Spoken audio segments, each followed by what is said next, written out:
बाढ़ की हाहाकार क्या कर रही सरकार। जी हां, नमस्कार, मैं हूं राजीव और आज हम बात करेंगे बिहार की, जहां बाढ़ की तबाही से आम बुजुर्ग, महिलाएं, बच्चे, यहां तक कि मवेशी भी परेशान है। लोगों के लिए रहने का स्थान नहीं है, खाने के लिए खाना नहीं है और पीने के लिए पानी नहीं है। सरकार लगातार दावे कर रही है कि सरकार रेस्क्यू ऑपरेशन चला रही है, लगातार हेलीकॉप्टर्स जो हैं सेना के वो राहत और बचाव कार्य कर रहे हैं, लेकिन फिर भी ये सारी व्यवस्थाएं, सारी कोशिशें नाकाफ़ी साबित हो रही हैं। और इसी पूरे मामले पर चर्चा के लिए हमारे साथ दो मेहमान जुड़ गए हैं। हमारे साथ मनोज मनु हमारे साथ जुड़ गए हैं, बीजेपी के नेता हैं, और साथ ही साथ अविरल मलिक जी बीजेपी के नेता जुड़ गए और मनोज मनु जी जेडीयू के नेता हमारे साथ जुड़ गए हैं। माफ़ कीजिएगा। सबसे पहला सवाल आपसे करेंगे अविरल जी कि सरकार में आप शामिल हैं, केंद्र में भी आपकी सरकार, और ऐसी आपदा के समय आखिर बिहार में इतना हाहाकार मचा हुआ है, आखिर पूरे लोगों को राहत कार्य क्यों नहीं हो पा रहा है? कैसे लोगों की मुश्किलें कम नहीं हो पा रही वहां पर? जी नहीं, देखिए, जहां तक बात है बिहार राज्य की, बिहार प्रदेश के अंदर जिस प्रकार से भारतीय जनता पार्टी की केंद्र सरकार के द्वारा एक प्रकार से समर्थन प्रदान किया जा रहा है, साथ ही साथ हर संभव सहायता के लिए केंद्र सरकार हमेशा तैयार रहती है, हर प्रकार के सहयोग के लिए तैयार रहती है। इस बात को जानना बेहद आवश्यक होगा। साथ साथ जिस प्रकार से आरजेडी का विषय है या कांग्रेस पार्टी का विषय है, ये इस प्रकार के राजनीतिक दल है, ये इस प्रकार की पार्टियां हैं जो बाढ़ के ऊपर भी राजनीतिक बयानबाजी कर सकती हैं। ये राजनीति बाढ़ के ऊपर भी करने को तैयार हो जाते हैं, प्राकृतिक आपदा के ऊपर भी ये राजनीति खेलने के लिए तैयार रहते हैं। तो बहुत दुखद है और निंदनीय है। मैं कठोर शब्दों में इन लोगों की निंदा करता हूं जो इस प्रकार की बयानबाजी, ओछी बयानबाजी करते हैं। विशेष रूप से आरजेडी के नेताओं को मैं कहना चाहूंगा, ये चारा घोटाले वाले लोग और कांग्रेस के नेताओं को भी मैं कहना चाहूंगा, ये भ्रष्टाचारी लोग, ये घोटालेबाज लोग, ये तमाम घोटाले करने वाले लोग कम से कम जेडीयू और भारतीय जनता पार्टी के ऊपर किसी प्रकार का कोई आरोप ना लगाएं। हम जनता के लिए काम करने वाले लोग हैं, जनता को समर्पित लोग हैं, गरीब कल्याण के लिए कार्य करने वाले लोग हैं, और जिस प्रकार से भारतीय जनता पार्टी सबके हित में कार्य कर रही है वो तमाम लोगों को नजर आ रहा है। उसके बाद भी कोई राजनीति करना चाहता है वो राजनीति करे, जनता उचित समय पर उचित जवाब, मुंहतोड़ जवाब देगी।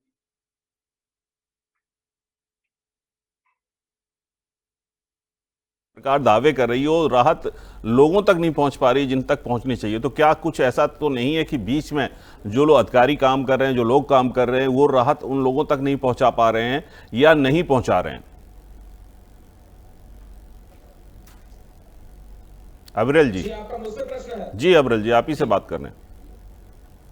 नहीं, देखिए, जहां तक विषय है बाढ़ का, बाढ़ के लिए जितना भी सरकार कर सकती है, सरकार के द्वारा निरंतर कार्य किया जा रहा है, प्रशासन के द्वारा निरंतर कार्य किया जा रहा है, हर संभव प्रयास किया जा रहा है कि लोगों की सहायता की जा सके, गरीबों की सहायता की जा सके, लोगों को तत्काल सहायता मुहैया कराई जा सके। उसका हर संभव प्रयास सरकार के द्वारा किया जा रहा है, निरंतर पहले भी किया जा रहा था और भविष्य में भी हर संभव प्रयास हम करते रहेंगे जब तक ये प्राकृतिक आपदा बरकरार रहे। मनोज जी, आपसे सवाल है मेरा कि आखिर इस तरह की जो आपदा है हर साल आती है, हमेशा बाढ़ आती है, बिहार की हालत बहुत ख़राब होती है अक्सर, सरकार पहले से तैयारी क्यों नहीं करती? जो रेस्क्यू ऑपरेशन अभी कर रही है, लोगों को बाहर लेके कैंपों में ले जाया जा रहा है या कहीं उनको सुरक्षित जगह पे ले जाया जा रहा है, इसकी व्यवस्था पहले क्यों नहीं की जाती है? आखिर जिन बाढ़ प्रभावित क्षेत्रों में बाढ़ आती है उन गाँव को पहले से अलर्ट किया जाए, उनको पहले से हटाया जाए वहाँ से। देखिए राजीव जी, सबसे पहले तो सभी लोगों को नवरात्रि की शुरुआत की बधाई हो, जी। आपके तमाम दर्शकों को जी। देखिए, ये आपदा है। आपने एक शब्द कहा कि पहले से क्यों नहीं ऐसा होता है। जी। तो यहाँ सबसे बड़ी विकराल जो धारा है अपने यहाँ बिहार के अंदर, जी। वो कोसी की धारा है, जिसको कि हम लोग कोप की धारा कहते हैं। दूसरा है कमला की धारा। जी। ये दो नदियां में जब बाढ़ आती है तो वो किस ओर मुड़ जाएगी ये कहना कहीं से भी उचित नहीं होता है। जी। आपने कहा कि रेस्क्यू क्यों नहीं कराते हैं? पिछले साल जिन क्षेत्रों में बाढ़ आए थे वहां से लगभग जो प्रमुख जो महिलाएं थी, बच्चे थे, वो लोग वहां से हट भी गए हैं। लेकिन इस बार जो धारा जो चेंज हो गई जी, वो धारा दूसरी ओर मुड़ गई। नतीजा हुआ क्या कि जो भी लोग थे जी, उसमें उस आपदा के शिकार हो गए। हम लोग पिछले 3-4 वर्षों से इसके अस्थायी निदान के लिए दोनों सरकार खोज रही है। बिल्कुल। मेरा सवाल ये इसीलिए था कि स्थायी इसका कोई निदान निकाला जाए, क्योंकि हर बार इस तरह की आपदा आती है और सारी सरकार, कोई भी सरकार हो, उसको जूझना पड़ता है बहुत ज्यादा। जी वही मैं आपको बता रहा हूँ जी कि इस विषय पर पिछले साल से कार्रवाई शुरू हुई, तेज हुई है। और इस बार तो केंद्र सरकार ने अपने बजट में भी इस चीज को पहली बार शामिल किया है कि नेपाल और भारत और बिहार मिलकर इसका अस्थायी निदान करेंगे। बीच में भी कई तरह से अस्थायी निदान का किया गया कि ये करना है, ऐसे करना है। अब होता क्या है कि सबसे छोटी देश हमारे पड़ोसी मुल्क नेपाल है, और नेपाल और भारत के बीच में राजीव जी बेटी रोटी का संबंध है। अब नेपाल में जब पानी का जो बौछार होता है तो नेपाल को खोलने के लिए पानी उसको भारत में ही भेजना पड़ता है, और वो सारे कोसी नदी हो, गंडक नदी हो, कमला बलान नदी हो, ये सब नेपाल से जब गुजरती है तो इस एरिया में आ जाती है। और जो भी देखिए, जो भी बाढ़ बिहार में सबसे बड़ी बाढ़ पटना में 1975 या 76 में आई थी राजीव जी, बिल्कुल। उसके बाद उसका अस्थायी निदान कर दिया गया। अब पटना में ऐसा कोई बाढ़ नहीं आता है, बाढ़ उसी इलाके में आता है जो गंगा नदी के निकटवर्ती इलाका है। हम आपको इतना जरूर एक्सप्लोर करेंगे और हम बड़ी बेवाकिफ से इसको भी हम स्वीकार करने में जरा सा भी हिचक नहीं रहे हैं कि आपकी बातों को मैं कोई गलत ठहरा रहा हूँ, नहीं ठहरा रहा हूँ। देखिए, हेलीकॉप्टर से उनके लिए राशन की व्यवस्था, खाने की व्यवस्था की जाती है। जहाँ कल हेलीकॉप्टर गिर गया था, विमान को पानी में गिर गया था, लैंडिंग करना पड़ा जी। तो प्रॉब्लम तो है, मैं इसको स्वीकार करता हूँ। लेकिन इसके बावजूद भी हमारे अधिकारी के दल, हमारे तमाम राजनीतिक दल के कार्यकर्ता पूरे जोश के साथ उन लोगों के बीच में है जहाँ नहीं पहुँच रही है, जहाँ नाव से भी नहीं जाया जा सकता है, जहाँ स्थिति गंभीर है, वहाँ भी हम राहत पहुँचाने का प्रयास कर रहे हैं। मैंने कहा, मैं आपकी बात को काट नहीं रहा हूँ, कहीं न कहीं कुछ दिक्कत हो रही होगी, लेकिन इसकी सूचना मिलते ही इस पर सरकार के जो अधिकारी हैं और जो भी हमारे दल के पदाधिकारी हैं, वो लोग सरकार के साथ कोऑर्डिनेट करके उन लोगों तक पहुंचाने का कार्य कर रही है। और भारत सरकार और नेपाल सरकार के बीच में इस संबंध में एक बार बातचीत हो चुकी है। अब आगे इस पर क्या कार्रवाई होगी, ये तो दोनों देशों की सरकार के बीच का मामला है। बिल्कुल। देखिए मनु जी, एक सवाल और है। आपने किसी स्थायी समाधान की बात की। एक स्थायी समाधान इस बात पे भी होना चाहिए, 13 तटबंध टूट गए हैं पानी के उससे बहाव से, या तो कहीं ना कहीं पिछले कुछ दिनों पहले भी देखा था कि बहुत सारे पुल टूट गए, जो पहले बनाए गए थे वो पुल धराशायी हो गए। इस तरह की जो तस्वीरें आती हैं तब लगता है कि किस तरह का निर्माण कार्य हुआ है जो इस तरह से ढह जाते हैं। बहुत सारे अलग अलग प्रदेशों में इस तरह के पुल होते हैं, तटबंध होते हैं जो नहीं टूटते हैं, वहाँ भी बाढ़ आती है। तो कहीं ना कहीं इसमें भी कहीं भ्रष्टाचार का खेल हुआ है क्या पहले? देखिए राजीव जी, सबसे बड़ी बात यह है कि कोई भी अगर काम हो रहा है या पुल जहाँ निर्माणाधीन पुल एकाध गिर रहे हैं या इस तरह की घटना घटी है, सरकार ने उसको भी तुरंत संज्ञान में लिया है जी। और कई अधिकारी, कई इंजीनियर, कई जो कर्मचारी हैं, जो कंपनियां काम कर रही थी, उनमें कई को ब्लैक लिस्टेड भी किया है। पहली बात। दूसरी बात, जहाँ तक तटबंध का सवाल है, देखिए तटबंध के निर्माण में हमें लगता है, मैं कोई सही नहीं कह रहा हूँ, लेकिन हमें देख कर लगता है कि कहीं भी निर्माण होता है तो वो अच्छे ढंग से, यही तटबंध पिछले 3 वर्षों से 4 वर्षों से जब से निर्माण हुआ था तो वो अभी तक सही था। पिछले बार भी बाढ़ को रोकने का काम किया था, बहुत ज्यादा नुकसान हम लोगों को नहीं हो पाया था राजीव जी। हो सकता है कि कहीं न कहीं होगी, सरकार ने टीम बनाई है इसको कि हम लोग फ्लैग स्क्वाड की टीम कहते हैं, वो इसको जांच कर रही है। अगर उसमें कहीं से भी अनियमितता पाई जाएगी, या तो पानी का दबाव सबसे बड़ा दबाव होता है और भयंकर भी जो दीवार रहती है उसको भी पानी का दबाव तोड़ देता है। अब इसकी जांच तो हमारी जो टीम होगी वही करेगी, बिल्कुल हमको नहीं लगता है, लेकिन परंतु आपने शंका जाहिर किया है जी, तो हम आपको विश्वास जरूर दिलाते हैं कि अगर इस तरह की बात सामने आएगी उसकी जांच होगी और जांच में जो भी दोषी पाए जाएंगे उनके खिलाफ जरूर कार्रवाई। बिल्कुल।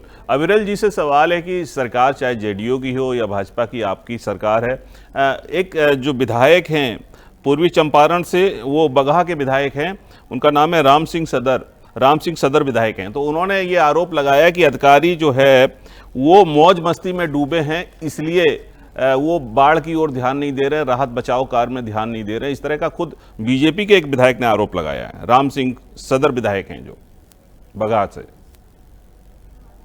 नहीं, देखिए, जहां तक आरोप लगाने का विषय है तो उनके द्वारा जो बात कही गई है, देखिए, नंबर 1 तो मैंने देखा नहीं है, लेकिन हाँ, अगर आप कह नहीं, ये खबर आई है, ये खबर आई है हमारे पास, ये न्यूज के तौर पे खबर आई है और चल रही है जी।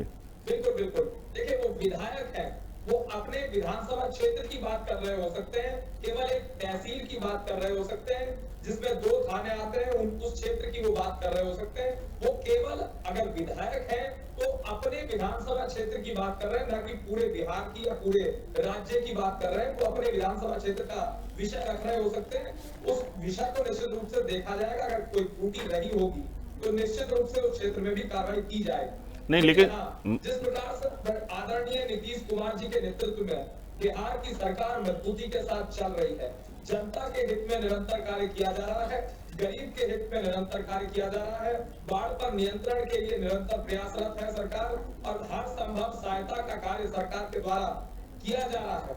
हर संभव जो स्टेप्स उठाने चाहिए वो उठाए जा रहे हैं, तो इसकी सराहना की जानी चाहिए। विपक्ष के द्वारा भी इस विषय को सराहा जाना चाहिए। अगर विपक्ष राजनीति के तहत आरोपबाजी कर रहा है, आरोप लगा रहा है, अनर्गल आरोप लगा रहा है, तो आरोप वो लगा सकता है, लेकिन उसे सिद्ध भी साथ साथ उन्हें करना चाहिए। और आरोप कौन लगा रहे हैं? ये चारा घोटाले वाले लोग लगा रहे हैं। आरोप कौन लगा रहे हैं? वो फोर्स घोटाले वाले लोग लगा रहे हैं, ये 2G 3G वाले लोग लगा रहे हैं, ये स्कैम मास्टर्स लगा रहे हैं। बिल्कुल, आपकी बात हम समझ गए। राजनीति नहीं होनी चाहिए इस पे जी, इस पे राजनीति नहीं होनी चाहिए, आपकी बात से सहमत है। मनोज जी, इतनी बात जरूर हम ये समझते हैं कि अगर विपक्ष कह रहा है कि राहत सामग्री नहीं पहुंच रही लोगों तक, तो ये आप बहुत जिम्मेदार हैं, आपकी सरकार जिम्मेदार है, इसकी भी जांच होनी चाहिए आखिर किन लोगों पर नहीं पहुंच रही है, कहां नहीं पहुंच रही है, क्योंकि जो भी जनता जनार्दन है वो आप ही के भरोसे है।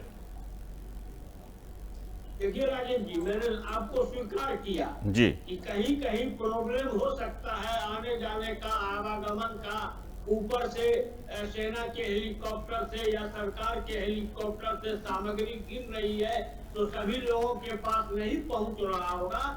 लेकिन मनोज जी, इस बात की भी जांच होनी चाहिए, कहीं बीच में कुछ लोग इस बात को, जो सामग्री भेजी जा रही, जो सरकार पैसा दे रही है, वो कहीं दूसरों की जेब में तो नहीं जा रहा। इस बात की भी जांच आप लोग करवाते रहें बीच में, हम ये चाहेंगे। आपकी बात में पूरे तरह से मैं इस चीज को मान रहा हूँ जी। हमारे लिए, इसीलिए हमारे लगभग पूरे प्रदेश में 20 सूत्री कमेटी का गठन हो चुका है।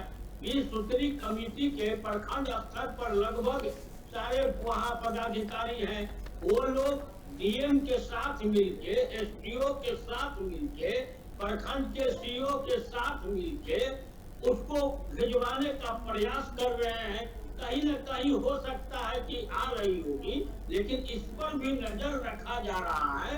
किसी भी अभी बाढ़ के समय 2-3 अधिकारी समय पर नहीं पहुंचे, 2-3 कर्मचारी जिनकी ड्यूटी नहीं लगी हुई थी नहीं पहुंचे, उनको शो कॉज नोटिस जारी किया गया है। जी। तो इस तरह पर हम लोगों का ध्यान पूरी तरह से है। हम लोग न राजनीति की बात करते हैं इस आपदा के समय में, चाहे कहीं भी हो।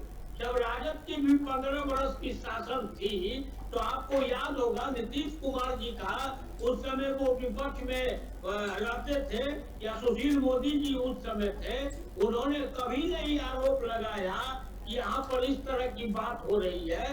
वो बार बार केंद्र में जब कांग्रेस की सरकार थी तो यही हम लोगों का डिमांड हुआ करता था कि इसका अस्थायी निदान किया जाए और उसमें सभी दल के लोगों को शामिल किया जाए। हम लोग यही डिमांड करते रहते थे जी। आपदा के समय भी अगर राजनीति होती है राजीव जी, तो इससे हमको लगता है कि सबसे बदतर स्थिति इस बिहार के लिए नहीं होगी। बिहार तो बाढ़ के विभिन्नता को झेल ही रहा है और आज से नहीं झेल रहा है, आजादी के पहले से झेल रहा है और लगभग हर साल झेलने का प्रयास करता होता है। कुछ बीच में हमारी सरकार ने प्रयास किया तो कुछ कम आए। एक बार तो कोसी नदी उत्तर से दक्षिण बह रही थी, अचानक पूरब से पश्चिम बढ़ने लगी। कितने हजारों एकड़ जो मकान थे, भूमि थे, सब जलमग्न हो गए, खेत खलिहान तक। उन लोगों को भी बसाने का काम किया गया। तो मैं वही कह रहा हूँ कि हमारे लिए कोसी नदी जो है ना बिहार के लिए सबसे बड़ा अभिशाप है। हम लोग बचपन में भी पढ़ा करते थे राजीव जी, सबसे बड़ा अभिशाप है। लेकिन अब हमको विश्वास है कि जिस तरह से भारत सरकार और नेपाल सरकार दोनों इस विषय पर बातचीत कर रही है, उस पानी को कैसे रोका जाए। हम जब चाहें तो पानी का आगमन बिहार के अंदर, भारत के अंदर बंद करने की क्षमता है बिहार सरकार को। लेकिन जिस दिन बिहार सरकार ने उसको बंद कर दिया, उस दिन नेपाल का मानचित्र पर से नामो निशान मिट जाएगा।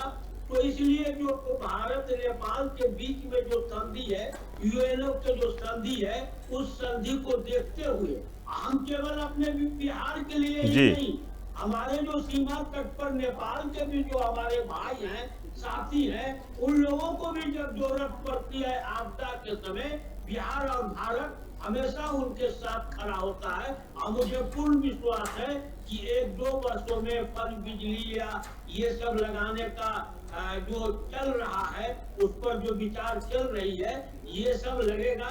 तो हमको लगता है कि इतनी भयानक बाढ़ तो आएगी, उसको तो नहीं रोका जा सकता है, ये तो प्राकृतिक का नियम है, वो तो आएगी ही। लेकिन हो सकता है कि उसमें कमी आवे, जान माल की कम क्षति हो, बहुत ज्यादा हम लोगों को उस पर नुकसान न हो, ऐसा जरूर हो सकता है। लेकिन तो कमला बलान नदी और कोसी नदी कब किधर फिर जाएगी, कब उसका रौद्र रूप हमें देखने को मिलेगा, ये हम नहीं कहा जा सकता है। लेकिन अगर उस पर कुछ कार्रवाई जो चल रही है, सार्थक परिणाम दोनों देशों के बीच में आया। बिहार सरकार का इसमें बड़ा रोल है।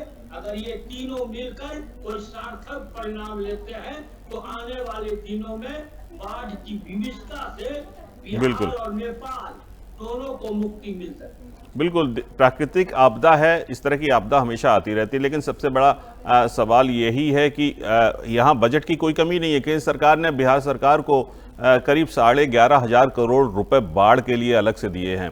तो सबसे बड़ी बात है कि अगर कोई बात जो विपक्ष कह रहा है कि लोगों तक नहीं पहुंच रही, तो सबसे खास बात यही है कि सरकार को खुद देखना होगा कि आखिर क्यों नहीं पहुंच पा रहा। हम एक बार अपने दर्शकों को भी बता दें कि जो नेपाल से पानी छोड़ा गया है, मुख्यमंत्री नीतीश कुमार ने खुद कहा है कि नेपाल से जो पानी छोड़ा गया है उसकी वजह से गंडक, कोसी और गंगा नदी में पानी का बहाव तेज हुआ है और बाढ़ आई है। उसका दंश जो है बिहार झेल रहा है। बाढ़ की वजह से नदी नाले जो हैं वो उफान पर हैं। ग्राफिक्स के जरिए हम बता रहे हैं अपने दर्शकों को, कोसी, गंडक और गंगा नदी में जो बाढ़ आई उसकी वजह से अलग अलग कस्बों और गांव में तबाही का मंजर है। बाढ़ की वजह से नदी नाले उफान पर हैं। ये हम आपको बता दें कि कोसी, गंडक और गंगा नदी में बाढ़ के चलते शहर शहर और गांव-गांव में तबाही फैली हुई है। 24 घंटे में दरभंगा से लेकर सहरसा तक जैसे नए इलाकों में भी बाढ़ आई है। अब तक 19 जिलों में 12 लाख से ज़्यादा लोग बाढ़ से प्रभावित हुए हैं। वहीं अगर जिलों की बात करें तो 76 प्रखंडों में 368 पंचायतों में बाढ़ है। कुल 38 जिले हैं जिनमें से 16 लाख लोग बाढ़ से जूझ रहे हैं। बिहार की अगर हम बात करें, सब कुछ डूब गया है, ना खाने का ठिकाना है, ना पीने का ठिकाना है। बीमारी के लिए, दवा के लिए लोग तरस रहे हैं, आवागमन के रास्ते बंद हो गए हैं। और सबसे बड़ी बात यह है कि लगातार सरकार दावे कर रही है, राहत के तमाम दावे कर रही है सरकार। और आपने कुछ तस्वीरें में देखी हैं जहां रेस्क्यू टीमें काम कर रही हैं। एनडीआरएफ और एसडीआरएफ की 16-16 टीमें लगी हैं। एक दिन पहले ही एक जहाज, हेलीकॉप्टर राहत और बचाव कार्य के दौरान पानी में गिर गया था। जमीन पर तबाही और हालात कुछ ही नजर आ रहे हैं। सरकार का कहना है कि नेपाल के कोसी से गंडक में पानी छोड़ने से ये तबाही आई है। उत्तरी बिहार में 24 घंटे के अंदर 4 जिलों के 7 तटबंध टूट गए हैं। 55 प्रखंडों के 270 गांव बाढ़ से प्रभावित हैं और हेलीकॉप्टर के जरिए लोगों तक खाना पहुंचाया जा रहा है, उनको राहत सामग्री, सूखी सामग्री पहुंचाई जा रही है। 2 लाख से ज़्यादा लोग इसमें पीड़ित हुए हैं। केंद्र सरकार ने 655 करोड़ रुपए जारी किए हैं और बिहार को जो बजट है वो 58,900 करोड़ दिया गया था। और अगर बाढ़ की स्पेशल बात करें तो 11,000 करोड़ से ज़्यादा बजट बाढ़ से राहत कार्य के लिए दिया गया है। तो सबसे बड़ी बात यही है। हम इस प्रोग्राम में अपने मेहमानों को धन्यवाद करें, उससे पहले हम मनोज जी से भी जानना चाहेंगे कि आखिर क्या समाधान अब होगा जो इस तरह के हालात आगे ना देखने को मिलें, या बाढ़ से आराम से निपटा जा सके। सरकार ऐसा कुछ क्या कदम उठाने वाली है, क्योंकि आपने बताया कि नेपाल से भी बात की जाएगी, भारत सरकार भी बात करेगी और बिहार भी उसमें शामिल होगा। तो क्या कुछ रोड प्लान है, क्या कुछ रोड मैप है आपका? देखिए राजीव जी, सबसे बड़ी बात ये है ना कि ये शुरू से ही कहा जा रहा है कि ये अंतर्राष्ट्रीय मामला है जी। अगर बिहार और यूपी का मामला रहता तो कब के निपट गया रहता। अब अंतर्राष्ट्रीय मामले में थोड़ी सी परेशानी होती होगी, जिसका अनुमान आपको ही होगा, क्योंकि नेपाल और भारत के बीच में मैं शुरू में ही कहा कि वहाँ बेटी रोटी का संबंध जी। तो इस लिहाज से और इस बार बजट में भी घोषणा हुआ है कि बाढ़ की विभीषिका को देखते हुए भारत सरकार, नेपाल सरकार और बिहार सरकार द्विपक्षीय एक जो बनी है उसके साथ होगा। हमें लगता है कि शायद दूसरा राउंड या पहला राउंड बातचीत हुई है कि उसको कैसे रोका जा सकता है, उसका क्या मास्टर प्लान हो सकता है। लोग तरह तरह की बातें करते हैं कि पन बिजली बना के, तो ये बना के, ये सबों का ढांचा तैयार किया जा रहा है। जो कमेटी बनी होगी उनके अधिकारी, इनके अधिकारी बराबर बातचीत कर रहे हैं। सीतामढ़ी, मधुबनी, दरभंगा, उस सब इलाके के जो जिलाधिकारी हैं, कमिश्नर हैं, वो नेपाल के कमिश्नरों से बात करके वहाँ के जिला के जो कहलाते हैं प्रमुख, उनके साथ बात करके उसको ला रहे हैं। और वही मैं बता रहा हूँ कि इस चीज का निष्पादन तब तक नहीं संभव है जब तक इसको भारत सरकार और नेपाल सरकार और बिहार सरकार इसको लेके जाए, क्योंकि कोसी की धारा सबसे खतरनाक धारा है ये विश्व में। ये आज पूरब पश्चिम बह रही है, कल आपको पता चलेगा कि ये उत्तर दक्षिण है। तो इसके लिहाज से इसको रोकने के लिए, पानी को स्टोर करने के लिए और स्टोर करने के बाद उसकी क्या उपयोगिता हो सकती है, हमें लगता है कि इस विषय पर दोनों देश बातचीत कर रहे हैं। और आरोप तो राजीव जी लगेगा ही, इसमें से कहीं कोई दो मत नहीं है। कोई बात नहीं, आपकी सरकार है, आप जिम्मेदार हैं, आपका बड़प्पन है। जो विपक्ष है उसका भी अपना काम है, वो कहेगा। हो सकता है बहुत सारी चीजें जो सरकार की नजर से रह जाती हैं, विपक्ष का काम होता है कि उन पे नजर डाले और आप तक पहुंचाए। जी देखिए, वही बात के लिए आपके, देखिए इस विषय पर आपके यहाँ ही नहीं, बहुत जगहों पर राजद वाले पहुंचते नहीं है, क्योंकि उनके एक ही सवाल किया जाएगा ना कि बिहार में बाढ़ है, आप तेजस्वी यादव बिहार से फरार है, तो उस पर उनको बोलने के लिए कुछ नहीं मिल सकता है। अब हम लोग पूछ दिए कि भाई आप कोई पार्टिकुलर गांव का नाम बताइए जहाँ राहत की जरूरत है, हम आपका स्वागत करते हैं, वहाँ के हम डीएम को उसकी सूचना देंगे।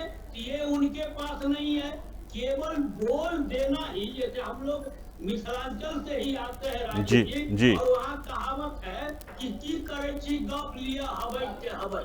मतलब कहने का मतलब है कि कुछ न कुछ बोल के निकल जाना है। अब विपक्ष के नेता हैं, आज पूरे बिहार की स्थिति को आप आकलन खुद कर रहे हैं और वो दुबई में कि कहाँ, लंदन में कहाँ वो घूम रहे हैं। इनका सवाल तो इनके पार्टी के नेता दे नहीं पाएंगे, इसलिए इस सब विषय पर आने से वो अभी डिबेट में बच भी रहे हैं। बिल्कुल, लेकिन उससे मैंने हम लोगों का कोई मतलब जी, नहीं है। हमारी ओर से हम लोग कोशिश की गई। प्रयास कर रहे हैं, जहाँ से जानकारी मिलती है वहाँ हमारे भी दल के कार्यकर्ता और हमारे विश्वसुत्री के जो है सदस्य, ये लोग वहाँ पर राहत के पहुँचाने की दिशा में कार्य कर रहे हैं। बिल्कुल। अबरल जी, आपसे अब सवाल ये है आखिरी में कि आपकी पार्टी बहुत बड़ी है, भारतीय जनता पार्टी सबसे बड़ी पार्टी है, आप बिहार सरकार में भी शामिल हैं, आपके बहुत सारे कार्यकर्ता हैं, पदाधिकारी हैं, क्या कुछ कदम आप उठाएंगे, आप निजी स्तर पे या अपनी पार्टी के स्तर पर लोगों को संदेश देंगे कि सारे जो पार्टी के कार्यकर्ता हैं वो लोगों तक जाएं, क्योंकि लोगों को राहत पहुंचाएं। सरकार के अपने प्रयास हैं अलग, लेकिन निजी तौर पे भी आप सबको भी सहयोग करना पड़ेगा, क्योंकि बहुत बड़ी आपदा है बिहार के लोगों के लिए।